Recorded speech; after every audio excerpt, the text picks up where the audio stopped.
இந்த அரங்கிலே அழுகையும் தொழுகையுமாக வைத்துக்கொண்டு இறைவனோடு கூட ஒரு ஐக்கியத்தை கண்டுவிட வேண்டும் என்ற ஆர்வத்தை ஏற்படுத்தி இருக்கின்ற நம்முடைய பெருமைக்குரிய ஐயா ராஜசேகரன் அவர்களே, இன்று பகல் பொழுதிலே இங்கே வருகை தந்தது மட்டுமல்ல, உற்சாகமான செய்திகளை சொல்லி இந்த பட்டிமன்றத்தை மிகச் சிறப்பாக தொடக்கி வைத்திருக்கின்ற சகோதரர் குரு திவாகரன் அவர்களே, இந்த மழை நேரத்திலும் கூட வந்தால் திரும்ப வீட்டுக்கு போக முடியுமோ முடியாதோ,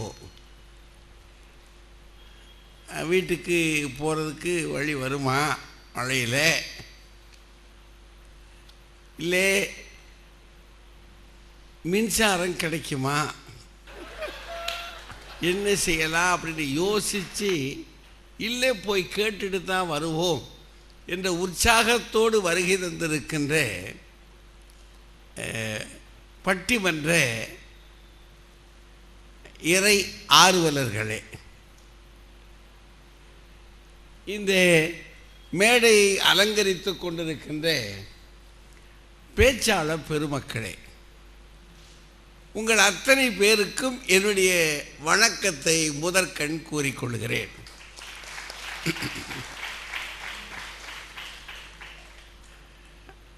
நம்ம சகோதரர் குரு திவாகரன் நான் இதுவரை பட்டிமன்றத்தை பார்த்தது கேட்டதில்லை அப்படின்னாங்க. அதுதான் நம்முடைய நாம் சமூகத்தை விட்டு விலகி போயிட்டோம். ஒரு சமூகம் எப்படி போய்கொண்டிருக்கிறது என்பதில் மக்கள் வளர்ந்திருக்கிறாங்க. அதில் நாம் மொழித்துறையில் ரொம்ப பிந்தி போயிட்டோம். பிந்தி போனதுனால வந்த வினைகளில் ஒன்று தமிழை பற்றி, தமிழ் மொழியை பற்றி நமக்கு அதிகம் வரலை. ஆனால் பிற சான்ற துறைகள் எல்லாம் இதை கேட்குறாங்க, பட்டிமன்றத்தை கேட்குறாங்க. உண்மையிலேயே இப்போ தான் சகோதரர் மோகன் சி லாசரஸ் அவர்களும் நம்ம ஐயா ராஜசேகரன் ஐயா அவங்க, இந்த 2 பேர் தான் அதுக்கு உயிர் கொடுக்குறவங்க. அதான் அந்த வசமும் வருது அவங்களுக்கு.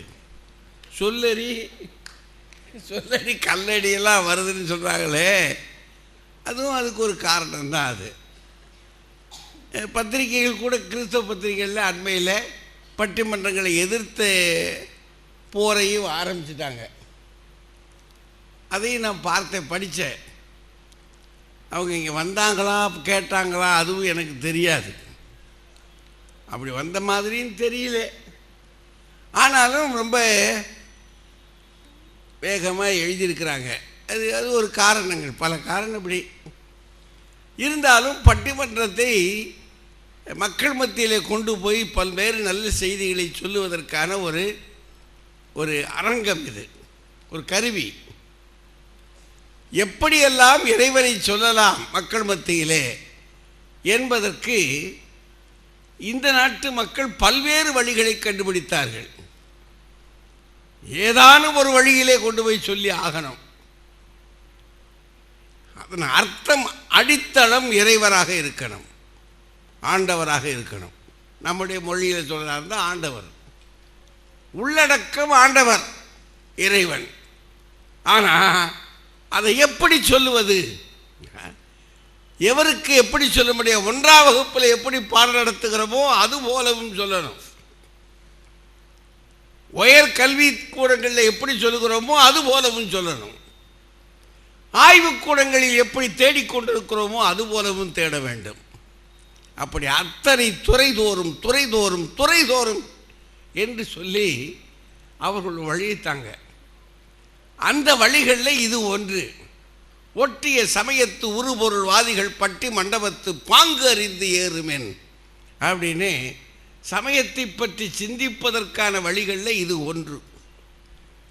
அந்த பட்டி மண்டபத்தில் பல தலைப்புகளை பற்றி பேசியிருக்கோம்.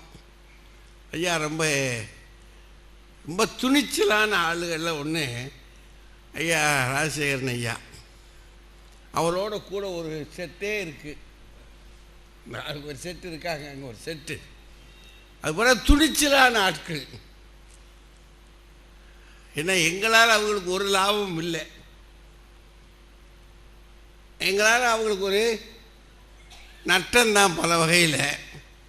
ஆனாலும் கூட துணிச்சலாக இந்த கருவியை பயன்படுத்த வேண்டும் என்று சொல்லி அவர்கள் செய்கிறாங்க.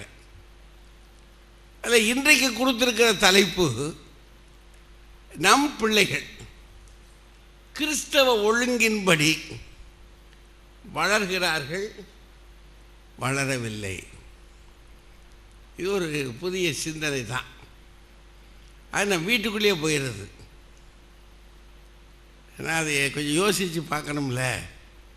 நம்ம வீட்டுக்குள்ளேயே போய் நம்ம பிள்ளைகள் எப்படி இருக்கிறாங்க அப்படின்னு ஒரு மீள் பார்வை, ஒரு திரும்பி பார்க்கறது, ஒரு பார்வை பார்க்கறது ஒவ்வொருத்தரும் நம்ம செய்ய வேண்டிய வேலை இது. நாம் தொலைதூர பார்வையை மோட்சலோகத்துக்கு வைத்திருக்கிறோம். நம்முடைய கனவுகள் ஆகாயத்தை நோக்கி விஞ்சி இருக்கின்றன. நம்முடைய கால்களும் கைகளும் காசுகளை தேடி இந்த உலகத்தில் தீவிரித்து இருக்கின்றன. ஆனால் நம்முடைய உள்ளம் எங்கே இருக்க வேண்டும்? வானத்தில் கூடு கட்டி பறந்து கொண்டு இருக்கிறது. எங்கே? அங்கே போயாக வேண்டும் என்று. இது ஒரு 2-3 வகை வேலை. காலு கை எல்லாம் காசை நோக்கி ஓடிக்கிட்டு இருக்கு. ஆனால் மனசு அங்கே போய் நிற்கிது. இறைவனை தேடி போவதுன்னு. அந்த காலகட்டத்தில் நம்ம பிள்ளைகளை பற்றி ஒரு மேல் பார்வையை பார்ப்போம் அப்படின்னு ஐயா எங்களுக்கு ஒரு உத்தரவு கொடுத்து, எப்படி தாயா இருக்குது நம்ம பிள்ளைங்க வளர்றாங்களா? ஏன்னா அவர்கிட்ட அவர்கிட்ட ஒரு முதியோர் இல்லம் ஒன்று வச்சுருக்கார் அறக்கட்டளையில், கிறிஸ்தவ அறக்கட்டளையில் ஒரு முதியோர் இல்லை ஒன்று இருக்குது. அது ரொம்ப பாதுகாப்பாக வச்சுருக்கார். பாவம் அங்கங்கே கையை விரித்து அன்னதான பிரபுவே அப்படின்னு இப்படி கையை காட்டி வாங்கி சேர்த்துக்கிட்டு இருக்காரு. அதில் அவருக்கு அவர் சொந்த சந்தேகம் ஏதோ வந்திருக்கு. அதை பற்றி ஒரு ஆய்வு செய்யணும் அப்படின்னு நோக்கத்தில் செஞ்சிட்டார்.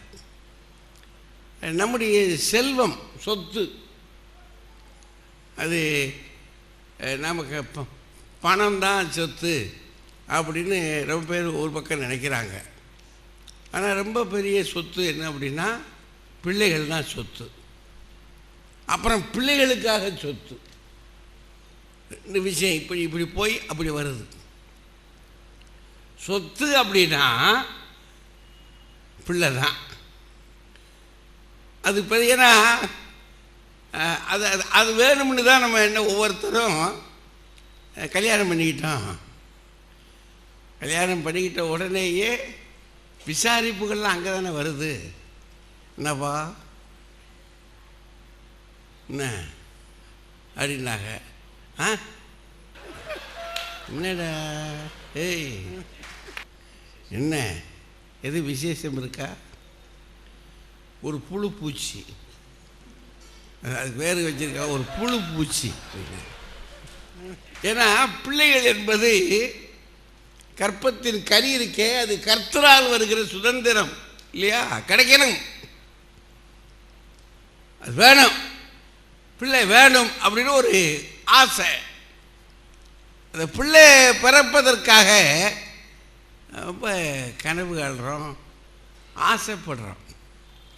அந்த பிள்ளை பிறந்தாச்சா, எனக்கு தெரிய தான் பேரனை போய் பேரனை பள்ளிக்கூட்டில் சேர்க்கறதுக்கு 12 மணி நேரம் எங்கள் பேராசிரியர் ஒருத்தர் நின்று இருக்கார் ஒரு பள்ளிக்கூட வாசலில்.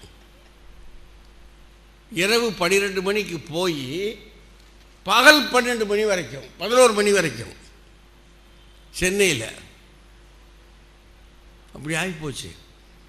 என்ன காரணம்? நல்ல கல்வி தரணும், ஏன்னா அது சொத்து.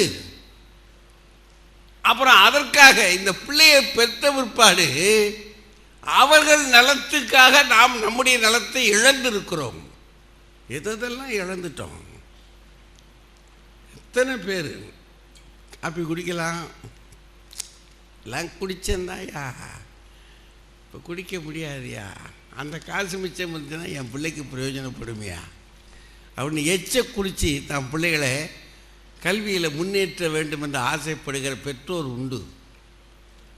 எத்தனை வீடுகளிலே 10 பாத்திரம் கழுவி தேய்த்து தன் பிள்ளையை படித்து வைத்து கரிக்க வைத்து விட வேண்டும் என்று ஆசைப்படுகிற சகோதரிகள் இல்லையா?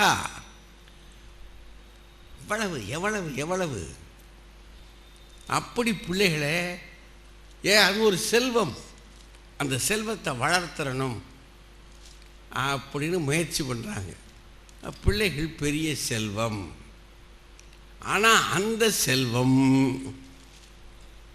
கிறிஸ்தவ ஒழுங்கின்படி வளருதா கண்டுபிடிக்கணும்ல. முதல்ல கிறிஸ்தவ ஒழுங்குனா என்னன்னு தெரியணும். நமக்கு கோயிலில் சொல்லி கொடுத்துருக்காங்களா? கிறிஸ்தவ ஒழுங்கு இதுதான் அப்படின்னு கோயிலில் சொல்லி கொடுத்துருக்காங்களா? சொல்லி கொடுக்கலைன்னா நம்ம இனிமேல் சொல்லி கொடுக்க போகிறோமா? அது என்ன கிறிஸ்தவ ஒழுங்குனா என்ன? அந்த ஒழுங்கு அதை சொல்லி அதன்படி நம்ம பிள்ளைகள் எப்படி வளர்கிறார்கள், இல்லை எப்படி வளரலை, இந்த 2 விஷயத்தை பற்றி ஆய்வு செய்யணும். நமக்கு இப்போ மணி 7:30க்கு மேலே ஆயிடுச்சு. ஒரு 9 எத்தனைக்கு முடிக்கணையா? அதில் முடிக்க முடியாது, கிளம்பிடுவாங்க. அது கஷ்டம், அது கஷ்டம். ஏன்னா நம்ம அதையும் பார்க்கணும்ல. மற்ற இடங்கள்ல எல்லாம் விடிய விடிய உட்கார்ந்துருப்பாங்க. நம்ம ஜனங்கள் அப்படி இருக்க மாட்டாங்க, அதில் இருக்க மாட்டாங்க. இங்கெல்லாம் கோயிலே இருக்கிறதில்ல. அப்படி கோயிலே இருக்கிறதில்ல. கோயிலே பார்த்த அப்படி என்ன என்ன போதர் நீட்டுறாரு, காணிக்கு எடுத்தாச்சு இல்லையா, கதையை முடிக்க சொல்லியா அப்படின்றாங்க. அவர் போதர் அவர் கிடந்து திணறாரு. சரி இருக்கட்டும். அதனால் இப்போ என்ன, ஒரு 9-9:15 முடிச்சிடுறேன். கொஞ்சம் தயவு செய்து, ஏன்னா அதுக்குள்ளே முடிக்கலைன்னா அதுவும் சிரமமாக போயிடும். ஏன்னா பெரிய பெஞ்சாளர்கள் வந்திருக்காங்க, இவங்களுக்கு ஆளுக்கு ஒரு 10 நிமிஷமாவது கொடுக்கணும். அதனால தான் நான் ரொம்ப சுருக்கமாக பேசுகிறேன். அதனால் அவங்க இப்போ பேசுவாங்க. ஆனால் என்ன, நீங்கள் நம்ம கோயிலில் உட்காந்துருக்கிற மாதிரி இருக்கணும்னு அவசியம் இல்லை. இங்கே நல்ல உற்சாகமாக இப்போ சிரிச்சிங்க இல்லையா, அது மாதிரி நல்ல சிரிக்கிற இடங்களில் சிரிக்கலாம், கைதட்ட வேண்டிய இடத்துல கைதட்டலாம். ஏன்னா இது புல்பிட் ஸ்டைல் இங்கே இல்லை. அது கோயிலில் பேசுகிறது புல்பிட் ஸ்டைல்னு அதுக்கு பேர். அந்த ஸ்டைலில் இங்கே பேசுகிறது இல்லை. இது ஆரட்டோரியல் ஸ்டைல். இது ஒரு ஆரட்டோரியல் விஷயம். அது மேடையில் அதுக்கு ஒரு தனி ஒவ்வொரு வித. ஆங்கிலேயர்கள் எத்தனை விஷயங்களை வச்சுருக்காங்க. அமெரிக்கர்கள் ஆங்கிலேயர்கள்லாம் எத்தனை ஞானங்கள் வளர்த்துருக்குறாங்க. அவங்க வாங்கிக்கிடணும்ல, வாங்கிட்டு அதையும் நம்ம வளர்க்கணும்ல. அதனால் இந்த ஸ்டைலில் அவங்க பேசும்போது நல்ல செய்தி வந்தால் நம்ம அதை உள் வாங்கி ஒரு கைதட்டாவது தட்டணும்ல. அப்படி தட்டுறது அது ஒரு பயன் உள்ளது. என்ன அப்படின்னா, நம்ம ஆயர் இருக்காரு, மாட்டில் பால் கறக்கிறவர், அந்த சகோதரர் என்ன செய்வார்னா, அந்த பசுவுக்கு கூட நல்ல பால் சுரக்கணும்னு நினச்சார்னா கொஞ்சம் தண்ணி அப்படி அடித்து அந்த மடுவில் அப்படி தடவி கொடுப்பார். எதுக்கு? சுரக்கட்டும்னு. ஒரு சுயநலம் தான். அந்த சுயநலத்தில் தான் இப்போ உங்கள்கிட்ட கேட்குறது. ஒரு சுயநலம் தான். ஒரு கைதட்டு இருந்ததுன்னா இவங்க இப்போ நான் எப்படியும் பேசுவேன், இருட்டிலே பேசுவேன். சன் டிவியில் பேசி நான் ராஜாலாம் தனிமையில் ஒரு ஆள் இருக்காதுங்க. நாங்கள் சன் டிவியில் பேசுகிறது இருக்கே, இந்த பட்டிமன்றம் தவிர்த்து தனியாக பேசுகிறதுக்கு திருக்குறள் அது இதெல்லாம் பேசுகிறேன்னு ஒரு ஆள் இருக்கார். ஏதோ உலகமே அங்கே உட்கார்ந்துருக்கிற மாதிரி நினச்சிக்கிட்டு அப்படியே ஓய்யா சக்காப்புக்கா அப்படின்றது அந்த மாதிரி. அதனால் நீங்கள் எனக்கு அவருக்கெல்லாம் பழகி போச்சு. இவங்கெல்லாம் நல்ல நல்ல கூட்டம் கைதட்டி உற்சாகமாக இருந்தால் அது அவங்களுக்கு இன்னொரு தெம்பு. எங்களுக்கு இறைவன் நிறைய மேடை கொடுத்தாரு. அவங்களுக்கு இப்போ தான் வளர்ந்து வர்றாங்க எல்லாரும். அதுக்காக சொல்கிறேன் நான், தயவு செய்து உற்சாகமாக நீங்கள் காணிக்கை எப்படி கொடுத்தீங்களோ அப்படி கைதட்டியும் கொடுக்கணும் அவனு உங்களை கேட்டுக்கிட்டு. இப்போது நம்ம ஐயா ஜான் கென்னடி, முனைவர் ஜான் கென்னடி ஐயா அவர் ஒரே வரியில் நிற்கிறார். பிள்ளைகள் நல்லா தான் வளர்றாங்க, சான்றுக்கு என்னையவே பாருங்கன்றாரு. வாங்க வாங்க.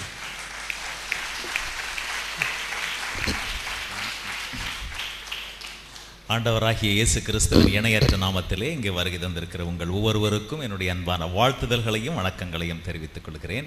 ஆண்டவர் கொடுத்த இந்த நல்ல நாளுக்காக ஆண்டவருக்கு நான் நன்றி செலுத்துகிறேன்.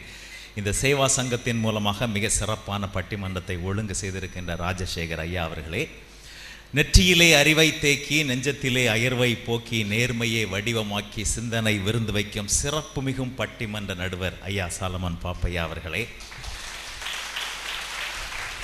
பட்டிமன்றத்தினுடைய நட்சத்திர பேச்சாளர் ராஜா அண்ணன் அவர்கள் உள்ளிட்ட அனைத்து பட்டிமன்ற பேச்சாளர்களே, இன்றைய சூழலில் கிறிஸ்தவ பிள்ளைகள் கிறிஸ்தவ ஒழுங்கின்படிதான் வளர்க்கப்படுகிறார்கள் என்று காலையிலிருந்து மாலை வரை ஜெபம் செய்து ஆவிக்குரிய அருமையான கூட்டத்தை மிக சிறப்பாக நடத்தி கொடுத்த ஐயா குருஸ் திவாகரன் அவர்களே, இங்கே எங்களுடைய பிள்ளைகள் வளர்க்கப்பட வேண்டும், ஆசீர்வாதம் அடைய வேண்டும் என்பதற்காக இங்கே திரண்டு வந்திருக்கின்ற வெவ்வேறு திருச்சபைகளை சார்ந்த பொதுமக்களை, உங்கள் ஒவ்வொருவருக்கும் என்னுடைய அன்பான வாழ்த்துதல்கள், வணக்கங்கள். இன்றைய சூழலில் நம்முடைய பிள்ளைகள் கிறிஸ்தவ ஒழுங்கின்படிதான் வளர்க்கப்படுகிறார்கள், அதில் எந்த விதமான சந்தேகமும் கிடையாது. கிறிஸ்தவ குடும்பங்களிலே பிறந்து வளர்ந்து கிறிஸ்தவ பாரம்பரியங்களை ஒழுக்கங்களை கை கொண்டதன் மூலமாக எத்தனையோ விதமான ஆசீர்வாதங்களையும் அற்புதங்களையும் அடையாளங்களையும் மிகச்சிறந்த சந்தோஷத்தையும் மகிழ்ச்சியையும் பெற்றிருக்கின்ற பெற்றோர்களாகிய நாம் நம்முடைய பிள்ளைகள் அதைவிட அதிகமான ஆசீர்வாதத்தையும் மகிழ்ச்சியையும் சந்தோஷத்தையும் பெற வேண்டும் என்ற ஆர்வத்தில் நிச்சயமாக நம்முடைய பிள்ளைகளை கிறிஸ்தவ முறைப்படி, கிறிஸ்தவ ஒழுங்கின்படி, கிறிஸ்தவ பாரம்பரியத்தின்படி, கிறிஸ்தவ கலாச்சாரத்தின்படி தான் நாம் வளர்த்து கொண்டிருக்கிறோம் என்பதை ஆணித்தரமாக இங்கே கூறுவதற்காக நான் வந்திருக்கின்றேன். வேதத்தை நாம் தெளிவாக வாசித்து பார்த்தால் அங்கே ஆண்டவர் சொல்லுகிறார், இந்த உலகத்தை அவர் எதற்காக படைத்தார் என்று கேட்கும்போது வேதத்தில் அருமையான வசனம் இருக்கிறது. மல்கியா 2:5 அவர் ஒருவனை அல்லவா படைத்தார், தேவ பக்தியுள்ள சந்ததியை பெறத்தானே படைத்தார் என்று அருமையான ஒரு வசனம் இருக்கிறது. தேவ பக்தியுள்ள ஒரு சந்ததியை பெறத்தானே படைத்தார் என்றால் தேவ பக்தியுள்ள குழந்தைகளை நாம் வளர்க்க வேண்டும். அப்படித்தான் கிறிஸ்தவ முறைப்படி ஒழுங்கின்படி நாம் வளர்த்து கொண்டிருக்கிறோம் என்பது நமக்கு எல்லோருக்குமே தெரியும். அதனால்தான் இவ்வளவு பெரிய கூட்டம் இங்கே வந்திருக்கிறது என்று சொன்னால் அது மிகையாகாது. சிறு பிள்ளைகளாக இருக்கும் போதே நாம் அதனை சிந்தித்து பார்த்தால் அது சிஎஸ்ஐயாக இருந்தாலும் சரி, சிஎன்ஐயாக இருந்தாலும் சரி, டிஎல்சியாக இருந்தாலும் சரி, ஐஎல்சியாக இருந்தாலும் சரி, பிள்ளைகள் பிறந்த சில நாட்களிலேயே நாம் ஞானஸ்தானம் என்று ஒன்று கொடுக்கின்றோம். இது கிறிஸ்தவ முறைப்படி நடக்கின்ற ஒன்று. இதனுடைய அர்த்தத்தை நாம் புரிந்து கொள்ள வேண்டும். ஆண்டவராகிய இயேசு கிறிஸ்துவினை தலைவராக கொண்ட இந்த குடும்பத்திலே நானும் ஒரு அங்கம் என்பதை அந்த சிறு பிள்ளைகளை உணர்த்துவதற்காகத்தான் அந்த ஞானஸ்தானம் கொடுக்கப்படுகிறது. ஒவ்வொரு திருச்சபையிலும் கைப்பிள்ளையை கொண்டு போய் கொடுக்கும்போது அது ஒன்று கிடவா, அது ஞானஸ்தானம் பெற்ற குழந்தை ஆண்டவராகிய இயேசு கிறிஸ்துவினுடைய குடும்பத்தில் தனக்கும் ஒரு பங்கு என்பதை சிறு பிள்ளைகளாக இருக்கும் போதே உணர்த்த வேண்டும். வளர்ந்த பிறகு எனக்கும் இப்படி ஒரு ஞானஸ்தானம் கொடுக்கப்பட்டது ஆண்டவருடைய பிள்ளை என்பதை தெரிவதற்காக. காரணம், ஆண்டவர் அழகாக சொல்கிறார், சிறு பிள்ளைகளை என்னிடத்தில் வருவதற்கு இடங்கொடுங்கள், அவர்களை தடை பண்ணாதிருங்கள், தேவ ராஜ்யம் அப்படிப்பட்டவர்களுக்கு உடையது என்பதை அந்த சிறு பிள்ளைகளாக இருக்கும் போதே உணர வேண்டும் என்பதற்காக நாம் அந்த பிள்ளைகளை ஆண்டவருடைய வழியில் ஒழுக்கங்களில் தான் நாம் வளர்த்து கொண்டிருக்கின்றோம். இதில் எந்த விதமான சந்தேகமும் கிடையாது. ஐயா, ஞானஸ்தானம் பற்றி சொன்னீர்கள். ஞானஸ்தானம் கொடுக்கும்போது நமக்கு ஞான பெற்றோர்கள், ஞானத்தாய், ஞான தகப்பன் என்ற முறைமை இப்போது நாம் கடைபிடித்து கொண்டுதான் இருக்கிறோம். கிறிஸ்தவர்களில் ஒருவேளை ஒரு 25% பேர் இது ஒரு கடமை, இது ஒரு ஃபார்மாலிட்டி என்று நினைத்துக் கொண்டிருக்கலாம். ஆனால் என்னால் சொல்ல முடியும், 75% கிறிஸ்தவர்கள் இதனை முழுமையாக நம்பி அருமையாக ஞான தகப்பன், ஞான பெற்றோர்களை தேர்ந்தெடுத்து நம்முடைய பிள்ளைகளுக்கு ஞானஸ்தானம் கொடுக்கிறார். சிறு வயதிலே எனக்கு ஞாபகம் இருக்கிறது ஐயா, முதலாக வசனம் சொல்லக்கூடிய, ஒப்புவிக்கக்கூடிய அந்த போட்டிகள் மேடைக்கு வந்து சொல்ல வேண்டும். கைத்தட்டி உற்சாகப்படுத்துவார்கள், அருமையாக அவர்கள் நம்மை பாராட்டுவார்கள். இந்த பாராட்டிற்காகவே வேத வசனத்தை கற்றுக்கொண்டது எனக்கு ஞாபகத்தில் இருக்கிறது. 1வது வகுப்பு படிக்கும்போது நான் சொன்ன வசனம் ஜீவ அப்பம் நானே என்று சொன்னவுடன் அத்தனை பேரும் கைத்தட்டினார்கள். 2வது வகுப்பு நான் படிக்கும்போது அதை விட சற்று அதிகமாக நானே வழியும் சத்தியமும் ஜீவனுமாய் இருக்கிறேன் என்று சொன்ன பிறகு அதை விட அதிக கைத்தட்டு கிடைத்தது. 3வது வருடம் நான் படித்து கொண்டிருக்கும் போது கர்த்தர் என் மேய்ப்பராய் இருக்கிறார், நான் தாழ்ச்சி அடையேன், அவர் என்னை பொல்லுள்ள இடங்களிலே மேய்த்து அமர்ந்த தண்ணீர்கள் அண்டையில் என்னை கொண்டு போய் விடுகிறார் என்று நான் சொன்னது ஞாபகம் இருக்கிறது. 4வது வகுப்பு படிக்கும்போது வசனம் சொல்ல நான் செல்லவில்லை என்று சொல்லி என்னுடைய பெற்றோர்கள் மெதுவாக கோவப்பட, ஞான பெற்றோர்கள் அங்கே வந்து என்னை மெதுவாக அழைத்து சென்று கண்டிப்பாக சொல்லி, அதே நேரத்தில் அன்பாக என்னை தட்டி கொடுத்து வசனம் கண்டிப்பாக சொல்ல வேண்டும் என்று சொல்ல, அன்று நான் சென்று நானும் என் வீட்டாருமோ வென்றால் கர்த்தரையே சேவிப்போம் என்று அந்த பெற்றோர்கள் சொல்லிக் கொடுத்த அந்த வார்த்தையை சொன்னது இப்போதும் எனக்கு ஞாபகத்தில் இருக்கிறது. சிறு பிள்ளைகளாக இருக்கும்போது சொன்ன வார்த்தை தானே நானும் என் வீட்டாரும் என்றால், இப்போது நான் நினைத்து பார்க்கிறேன். என்னுடைய அருமை மனைவியினுடைய பெயர் ரீட்டா. நாங்கள் சேர்ந்து ஜெபம் செய்யும்போது நானும் என் ரீட்டாவுமோ வென்றால் கர்த்தரையே சேவிப்போம், நீயும் சேவிப்பாயா, நீயும் சேவிப்பாயா என்று கேட்கக்கூடிய அளவிலே நான் வளர்ந்திருக்கிறேன் என்றால், அந்த இளமையிலே கற்றுக்கொண்ட அந்த கிறிஸ்தவ ஒழுங்கு, அதன் மூலமாகத்தான் நாம் அந்த குடும்ப ஜெபம், பாரம்பரியம் இவையெல்லாம் நம் மனதிலே பசுமையாக பதிந்திருக்கிறது என்பதை இந்த நேரத்திலே நான் அடிக்கோடிட்டு காட்ட விரும்புகின்றேன். வேதம் அழகாக கூறுகிறது, பிதாக்களே நீங்கள் உங்களுடைய பிள்ளைகளை கோபப்படுத்தாமல் கர்த்தருக்கேற்ற சிட்சையிலும் போதனையிலும் அவர்களை வளர்ப்பீர்களாக என்று எபேசியர் 6:4 மிக அருமையாக கூறுகிறது. இதனை முழுமையாக உணர்ந்து கொண்ட பெற்றோர்களாகிய நாம் நிச்சயமாக சொல்ல முடியும், கிறிஸ்தவ ஒழுங்கின்படிதான் நம்முடைய பிள்ளைகளை நாம் வளர்த்து கொண்டிருக்கின்றோம். எந்த ஒரு சம்பவம், எந்த ஒரு மாரல் தாட்டாக இருந்தாலும் அவை எங்கே போதிக்கப்படுகின்றன சிறு பிள்ளைகளாக இருக்கும்போது? இன்றும் நம்முடைய கிறிஸ்தவ சபைகளிலே ஓய்வு நாள் பாடசாலை வகுப்பு, அவற்றையெல்லாம் நாம் மறக்க முடியுமா ஐயா? நான் திருநெல்வேலியிலிருந்து புறப்பட்டு மதுரை பேருந்தில் வந்தபோது, மதுரை பெரியார் பேருந்து நிலையத்திலிருந்து இங்கே வந்து கொண்டது போது பயங்கரமான மழை பெய்து கொண்டிருந்தது. ஒரு இடத்திலே வரும்போது சிறு மண்மேடு, அதன் மீது இருந்த வீடு திடீரென்று விழுந்து விட்டது.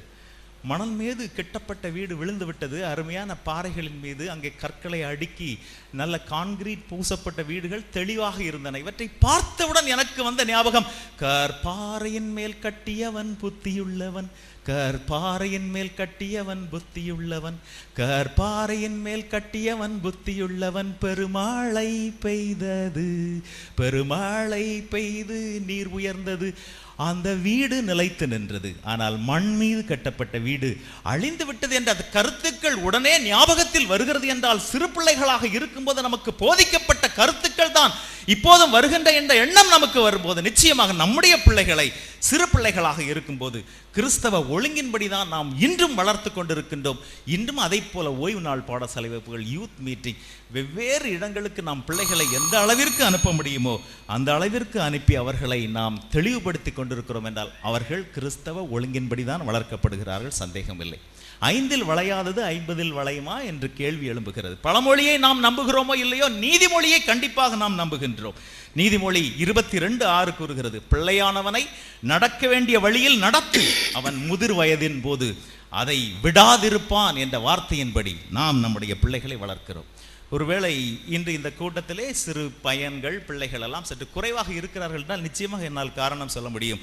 மே 1 என்றால் தொழிலாளர் தினமாக இருந்தாலும் கூட, மே 1 என்று வரும்போது விடுமுறை வேதாகம பள்ளிகள் இன்றுதான் ஆரம்பிக்கப்படுகின்றன. 10 நாளைக்கு நிச்சயமாக அந்த பிள்ளைகள் விடுமுறை வேதாகம பள்ளிகளுக்கு தான் சென்றிருக்க வேண்டும். அதனால் தான் அந்த பிள்ளைகள் இங்கே வராமல் இருக்கிறார்கள் என்பதையும் நான் நிச்சயமாக சொல்ல முடியும்.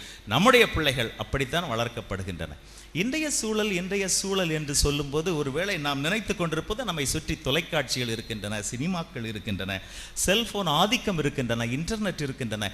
இந்த சூழலில் எப்படி நம்முடைய பிள்ளைகள் வளர முடியும் என்ற கேள்வி வரல. இந்த கேள்விக்கு அவசியமே இல்லை. தயவு செய்து நான் சொல்வதை புரிந்து கொள்ளுங்கய்யா. இந்த உலகத்தில் நாம் வாழ்ந்து கொண்டிருக்கின்ற ஒவ்வொரு காலகட்டத்திலும் இதை போலதான் ஒரு சூழல் இருந்து கொண்டிருந்திருக்கிறது. இது இப்போது ஏற்பட்ட சூழல் அல்ல. நோவா காலத்தில் கூட இதை போலதான் இருந்தது. அப்போதும் உலகம் கெட்டு சீர்கட்டு போய்விட்டது.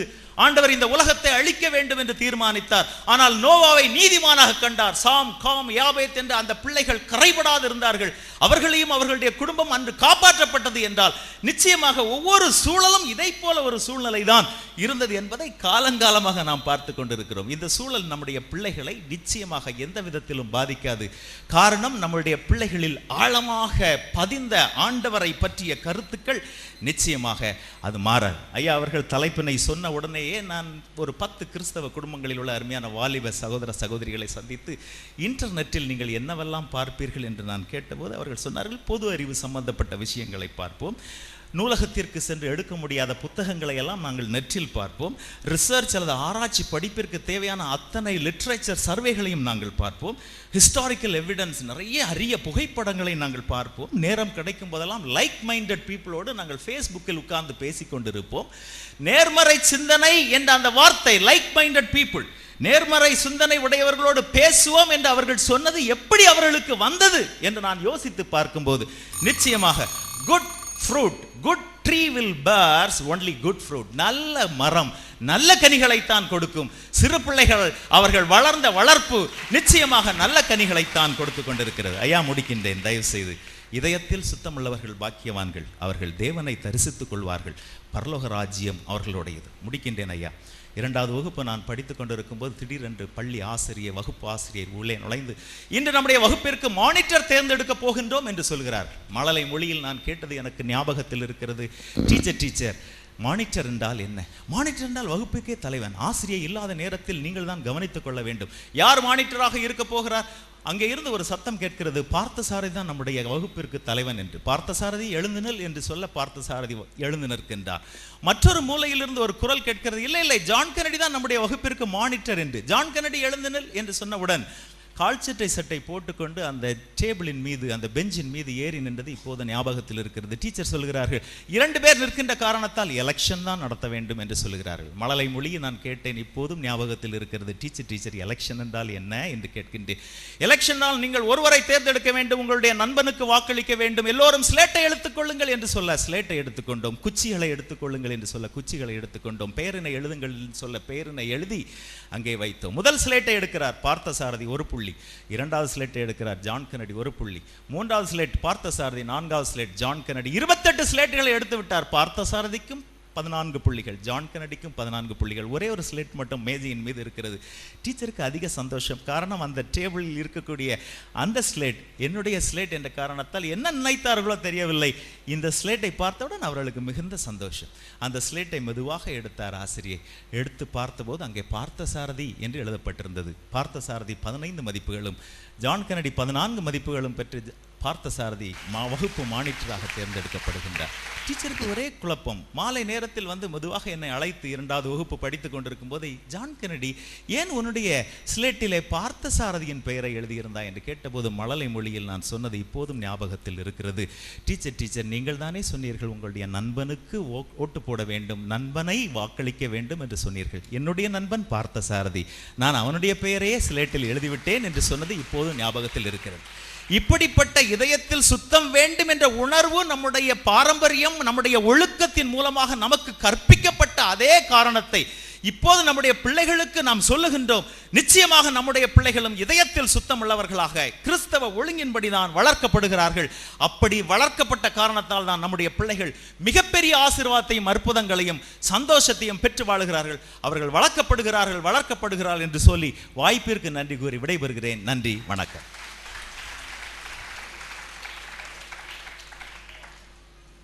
நல்ல செய்திகளெல்லாம் சொல்லியிருக்காரு. திருமறையிலிருந்து ஒரு 2-3 இடங்களை சுட்டி காட்டியிருக்காரு. அதோடு கூட தன்னுடைய வீட்டில் நடக்கிற நடப்புக்களை சொல்லியிருக்காரு.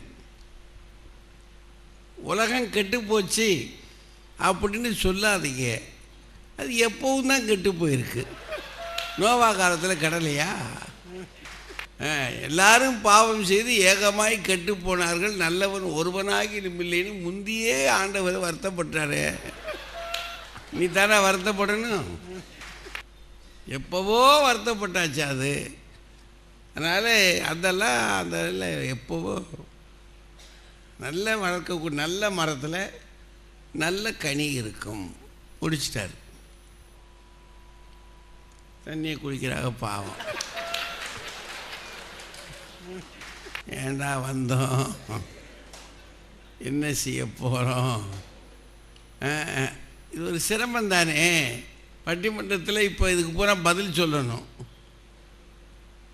வாங்க, முனைவர் எழில் மோகன் அவங்க வாங்க. இங்கு வீட்டிற்கும் சான்றோர்களே, ஆண்டோர்களே, உங்கள் அனைவருக்கும் ஒழுக்கத்தின் சிகரமாம் எம்பெருமான் இயேசுவின் நாமத்தில் பணிவான வணக்கங்கள். எனக்கு முன்னால் பேசிட்டு போனார் பாருங்க, ஜான் கென்னடி சார். அவர் வரும்போதே தெளிவில்லை.